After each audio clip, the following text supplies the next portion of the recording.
Les amateurs de rugby aiment dire que c'est un sport de voyous pratiqué par des gentlemen, mais parfois ce sport peut s'avérer très dangereux. À l'image du football américain, les contacts entre joueurs y sont très fréquents et les dommages pour eux peuvent s'avérer irréversibles. On ne compte plus les anciennes gloires à la retraite atteintes de démence et autres problèmes causés par les nombreux chocs reçus au niveau de la tête. Certains joueurs encore jeunes ont même décidé d'arrêter avant que les choses ne deviennent trop graves, mais le sujet reste encore tabou dans le rugby. Pourtant, le témoignage de Joe Marley, véritable star de son sport, va peut-être faire évoluer les mentalités.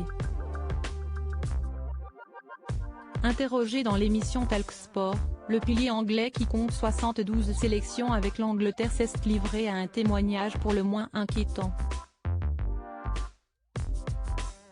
Pour être honnête, j'ai toujours fait l'autruche parce que tout cela me fait peur, lance-t-il en préambule, avant de parler plus spécifiquement des problèmes qu'il a vécus. Je me souviens avoir subi une commotion il y a quelques saisons.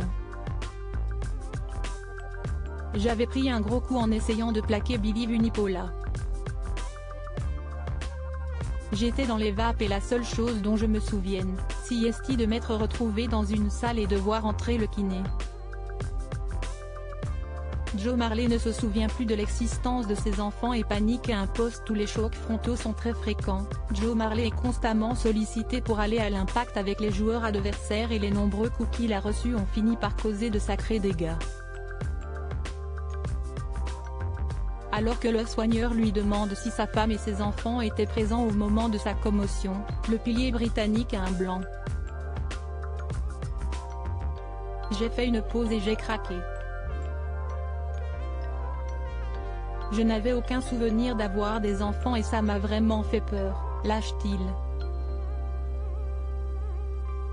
Un témoignage qui fait froid dans le dos et confirme encore un peu plus la dangerosité des impacts à répétition chez les rugbymen. Joe Marley a ensuite avoué avoir participé à un match alors qu'il était touché par une commotion cérébrale. Tu veux continuer à être là pour les enfants, ou pas? Tu veux être là pour moi, ou pas? Lui a alors rétorqué sa femme après le match.